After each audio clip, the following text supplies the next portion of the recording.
Selamat pagi anak-anak, apa kabarnya hari ini? Semoga sehat selalu ya.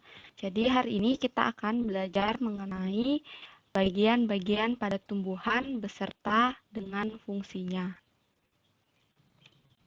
Jadi melalui pembelajaran kita hari ini, diharapkan anak-anak dapat mengetahui bagian-bagian pada tumbuhan, yaitu ada akar, batang, daun, bunga, buah, dan bijinya. Nah, di sini adalah gambar keseluruhan dari bagian-bagian pada tumbuhan. Jadi kita sudah sering kali menemui tumbuhan di sekitar kita ya. Jadi pasti anak-anak juga sudah tidak asing lagi dengan bagian-bagian yang ada pada tumbuhan. Nah, jadi kali ini kita akan mempelajari bagian-bagian pada tumbuhan itu ada apa saja dan juga fungsi dari bagian-bagian itu apa saja.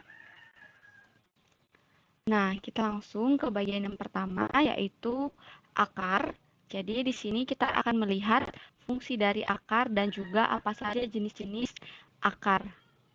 Nah, yang pertama fungsi akar. Fungsi akar itu menyerap air, mineral, dan zat-zat makanan dari dalam tanah, kemudian dikirim ke daun dan juga ke seluruh bagian tumbuhan.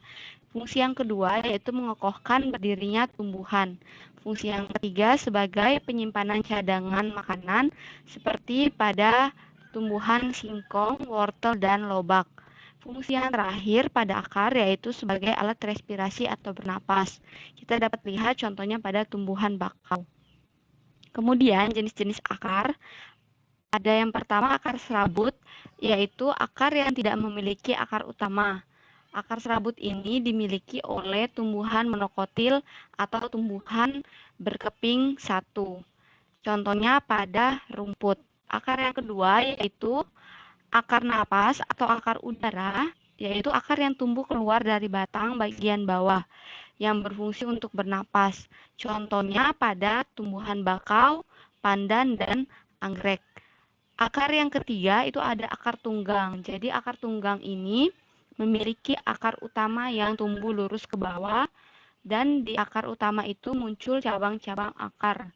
Contohnya pada tumbuhan mangga dan juga tomat. Jadi akar tunggang ini dimiliki oleh tumbuhan berkeping dua.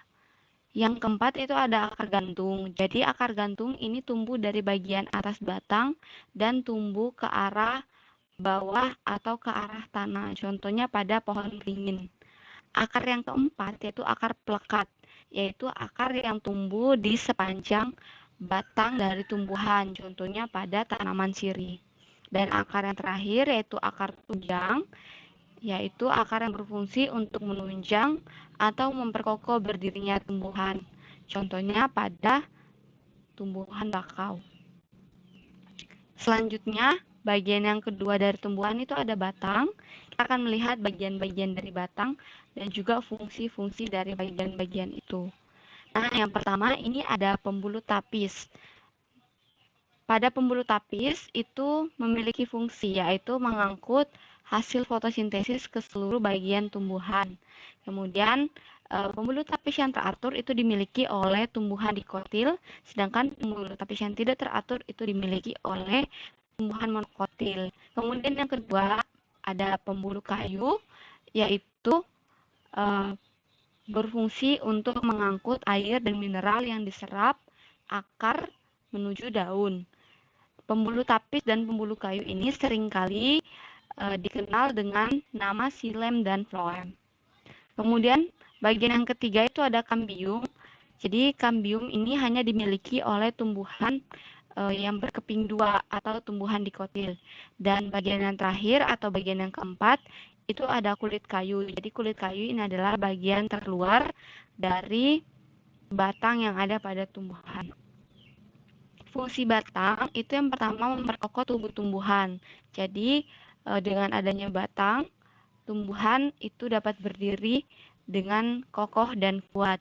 Jadi pada batang juga terdapat bagian tengah yang keras atau disebut dengan jantung kayu. Fungsi yang kedua itu mengangkut air dan mineral dari akar menuju daun. Fungsi yang ketiga sebagai alat pernapasan. Jadi alat pernapasan ini terjadi di bagian batang yang disebut lentisel. Fungsi yang keempat sebagai tempat penyimpan cadangan makanan, seperti halnya pada akar. Pada batang juga ada beberapa tumbuhan yang berfungsi sebagai tempat penyimpanan cadangan makanannya di batang. Contohnya pada tumbuhan tebu, sagu, dan enau. Kemudian ada fungsi yang kelima sebagai tempat menyimpan cadangan air, contohnya pada tumbuhan kaktus yang hidup di daerah kering atau di padang gurun. Kemudian yang keenam, fungsinya sebagai saluran udara, yaitu pada batang berongga, contohnya pada tumbuhan air seperti teratai. Selanjutnya ada bagian-bagian dari tumbuhan yang ketiga, yaitu buah, dan bagian yang keempat yaitu biji. Jadi buah ini adalah hasil dari proses pembuahan yang terjadi pada tumbuhan. Buah juga dapat digunakan sebagai penyimpan cadangan makanan. Jadi penyimpanan cadangan makanan pada buah ini sering kali kita temui ya. Mungkin sebagian besar tumbuhan menyimpan cadangan makanannya pada buah. Contohnya saja pada tumbuhan mangga, jeruk, alpukat, jambu, dan pisang. Sedangkan biji itu adalah bagian dalam dari buah. Dari biji ini adalah bagian yang kemudian dapat ditanam sehingga menghasilkan tumbuhan baru. Kemudian ada daun.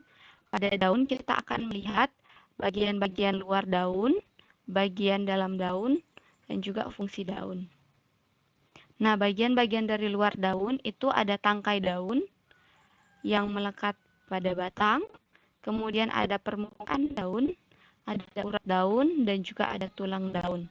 Sedangkan fungsi dari daun sendiri itu memproduksi makanan melalui proses fotosintesis, yaitu proses yang terjadi ketika terjadi penyerapan karbon dioksida dan mengeluarkan oksigen serta uap air.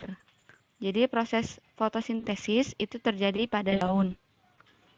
Dan yang selanjutnya ada bagian-bagian dari dalam daun. Yang pertama itu ada lapisan epidermis atas, ada sel tiang, di mana pada sel tiang ini terdapat kloroplas yang berisi klorofil. Kemudian ada bunga karang yang juga terdapat kloroplas yang berisi klorofil. Dan yang terakhir itu ada sel epidermis bawah, di mana pada sel epidermis ini terdapat stomata atau mulut daun yang berfungsi sebagai alat untuk bernapas pada daun. Kemudian bagian yang selanjutnya itu ada bunga. Kita akan melihat bagian dan fungsi dari bunga. Nah, bagian-bagian bunga dari yang paling bawah ini ada tangkai bunga. Kemudian ada kelopak bunga, ada mahkota bunga yang kemudian mempercantik atau memperindah bunga, ada benang sari yaitu alat kelamin jantan pada bunga, dan putik yaitu alat kelamin betina pada bunga. Fungsi bunga yaitu sebagai alat perkembangbiakan pada tumbuhan. Jadi itulah materi yang dapat Ibu sampaikan pada pertemuan kali ini. Semoga anak-anak tetap sehat selalu dan tetap menerapkan protokol kesehatan dimanapun berada. Sekian dari Ibu, kurang lebihnya mohon dimaafkan. Terima kasih dan selamat pagi.